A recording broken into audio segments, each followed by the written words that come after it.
Morning came without birdsong. Riku stepped out of the cave, blinking against the pale light that filtered through the fog. His wounds throbbed, but his body felt different, stronger. The kitsune's bargain still burned in his blood like a half-forgotten fever. The kitsune trailed behind him, silent as a shadow, her robes whispering against the damp earth. The mist clung to her, curling around her tails as though it recognized its own. "Why return?" she asked softly. Riku didn't look at her. His jaw tightened. To bury them. The walk back to the battlefield was slow. The fog thickened the closer they drew. Riku's hand clenched the shaft of his broken spear, though he wasn't sure if it would protect him from what waited. When they reached the ridge, he stopped. The world below was wrong. His regiment's camp lay in ruins, tents shredded like paper, weapons scattered across the ground, the banners of his kingdom trampled into mud. But it was not the wreckage that chilled him, it was the absence. No bodies, not one. The field where hundreds had fought and bled was empty, save for dark stains in the soil where blood had soaked deep. Armor lay cracked and abandoned. Arrows jutted from the earth, but the soldiers, every single one, were gone. Riku's chest tightened. His comrades, his commander, even the enemy, all vanished. The kitsune's voice broke the silence. "Do you still believe your war belongs to men?" Riku ignored her. He stumbled down the slope, boots sinking into the mud. His eyes darted from one side to the other, searching for any sign of life, any survivor. Then he heard it, a whisper. It slithered across the windless air, faint but sharp enough to raise the hairs on his neck. Riku, his blood froze. He spun, scanning the fog. "Who's there?" The whisper came again, closer, threading through the mist like a hand brushing his skin. Riku, his heart pounded. That voice, he knew it. His commander. Dead, or gone, but unmistakable. He broke into a run, ignoring the kitsune's sharp hiss behind him. "Stay by the fire, fool," she called, but he didn't stop. He tore through the fog, boots splashing in puddles, broken shields crunching beneath him. And then, he saw them. Figures, shapes moving in the mist, familiar armor, familiar faces, his comrades. "Commander!" he shouted, his voice cracking. Relief surged through him like lightning. He sprinted forward, hand outstretched, the mist thinned for a heartbeat, and the truth revealed itself. Not men, not soldiers, bodies, hollowed husks with faces, stretched into silent screams, eyes black pits, jaws hanging as if forever caught mid-cry. They moved in jerks and spasms, their armor clattering loosely on wasted flesh. Their voices were nothing but the echo of names repeating, whispering, "Riku! Riku! Riku! Riku! Riku!" His grip on the spear tightened until his knuckles bled white. The husks stumbled toward him, arms outstretched. Their voices grew louder, more insistent, as though his name alone kept them alive. "Riku! Stay, stay, stay." He staggered back, bile rising in his throat. The kitsune appeared beside him in a flash, tails blazing with sudden fire. She spread her arms, her voice low and commanding. "Back!" Foxfire roared from her, a searing wall of light. The husks shrieked, an awful, inhuman sound, and crumbled into ash, scattering like burnt paper. The mist swallowed the remnants. Silence returned. Riku collapsed to his knees, shaking, his breath ragged. His eyes burned with disbelief and horror. The kitsune looked down at him, her expression unreadable. "Now you see," she murmured. "The dead do not stay dead. Not anymore." Her tails curled, glowing faintly in the fading light. "This is only the beginning." The village was too quiet. Riku stood at the edge of its dirt road, gripping the spear shaft. The kitsune lingered just behind him, her tails brushing the fog like restless flames. The huts were intact. Doors half open. Cooking fires still smoldered in clay pits. A pot of rice sat cooling in the street, chopsticks beside it. But no people. He swallowed hard. They didn't even run. The kitsune tilted her head. The mist does not give its prey that mercy. They moved cautiously through the village. A crow sat on the rooftop, feathers puffed. It stared at Riku, then let out a rasping caw, strangely muffled, as if the sound itself was being smothered. Riku's skin crawled. Then he heard it, a whisper, at first faint like the wind through reeds, then clearer, sharper, curling into his ears. "Riku," he froze, breath hitching. Not again.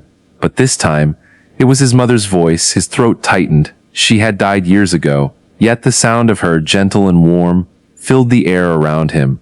"Come home. Riku staggered forward, eyes darting between the huts. Mother? The kitsune's hand shot out, gripping his arm. Her nails bit into his skin. Do not answer. Riku's heart pounded. But do not. Her voice was low, firm, edged with something close to fear. The whisper changed. It deepened. The warmth twisted into something brittle, jagged. Come home, Riku, stay forever. The pot of rice in the road trembled. The chopsticks clattered. From the doorway of a hut, a shape emerged. It wore his mother's face. But her eyes were hollow pits, her smile stretched too wide, her movements stiff, marionette-like. She stepped into the road, her head tilting at an unnatural angle. Riku, behind her, more villagers staggered from the huts. Faces he didn't know, yet all of them spoke with familiar voices. His commander, his comrades, even the girl he had once loved as a boy. Their whispers layered together, pressing against his skull until he thought it would split. The kitsune moved in front of him, her tails spreading wide. Cover your ears, she commanded. Riku obeyed, clapping his hands to his head. Still, the voices pressed through inside, deeper than sound. Stay with us, forever. The kitsune's eyes blazed. Fire burst from her tails, roaring into the street. The husks shrieked, their false faces peeling away, their forms unraveling into ash. The whispers cut off like a blade severing rope. Silence. Riku's knees buckled. He sucked in ragged breaths, his chest heaving. His hands trembled where they pressed against his ears. The kitsune turned, amber eyes burning. Now you understand. The mist does not kill with teeth. It kills with memory. It wears the faces you cannot resist. Her words were soft, but her expression was hard. If you answer it again, soldier, not even I can pull you back. Riku stared at the ashes drifting across the empty street. The pot of rice still sat where it had been, steam fading into the air. He realized then that war was no longer fought with swords and spears. This was something else, something worse. The ashes of the husks still drifted across the silent street when the mist thickened again. Riku barely had time to catch his breath. The air grew heavier, pressing against his skin, his lungs. The whispers had gone quiet, too quiet. The kitsune's ears flicked. She froze, then her tail snapped upward, bristling like spears. Her voice dropped to a hiss. Something stronger is here. From the far end of the street, the fog rippled, not like smoke, not like air, but as though something unseen was moving through it, crawling, dragging, bending the mist in its wake. Riku raised his spear. His hands trembled, but he forced his stance steady. Another husk? The kitsune didn't answer. Her eyes narrowed, glowing faint gold. And then, it stepped out. It was not human. The thing wore a mask, bone white, carved into the shape of a fox's face. But behind the mask was nothing but void, a dripping blackness that moved like liquid shadows. Its limbs were wrong, too long, bending in impossible angles as it dragged itself closer. Riku's breath caught. What is that? The kitsune's voice was taut. A masked one, a hunter of my kind. The creature tilted its mask, the hollow eye slits locking onto her. The air around it pulsed, and instantly the whispers returned, not soft this time, but screaming, shrieking, stabbing straight into Riku's skull. He dropped to one knee, clutching his head, his vision blurred, faces, voices, memories, his mother's eyes, his commander's orders, the dying screams of his comrades. All of it stabbed into him at once. Through the storm he heard the kitsune snarl, "Stay down." Her tails erupted in foxfire. Golden flames roared into the mist, slashing across the street in arcs of burning light.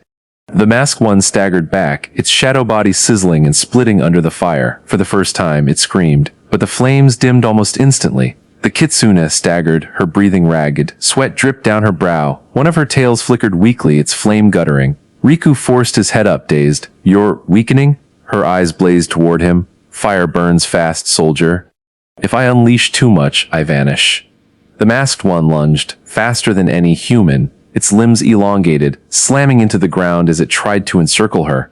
She dodged, tails whipping, but her movements were slowing. Riku's instincts screamed at him to run, but something in him, stubborn, reckless, refused. He gritted his teeth, gripped his spear, and charged. The masked one turned, its hollow face fixing on him.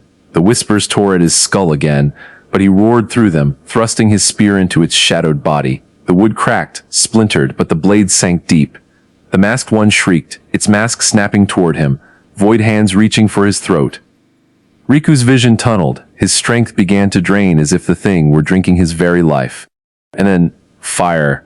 The Kitsune was there, her hand over his, her foxfire pouring down the spear. Together, they drove the weapon deeper. The creature convulsed, shadows flaring and unraveling, until the mask shattered like porcelain. The void collapsed. The whispers stopped. Silence fell again. Riku staggered, nearly dropping. The Kitsune caught him, her hand firm against his chest. For a heartbeat their eyes locked, his wide with shock, hers fierce but trembling with exhaustion. "You fight like a fool," she whispered. "You burn yourself away," he shot back breathless. Her lips curved, the faintest of smiles in the ash-filled air. Perhaps fools and fire are what this war needs. Behind them, the fog receded slightly, as though the destruction of the masked one had pushed it back.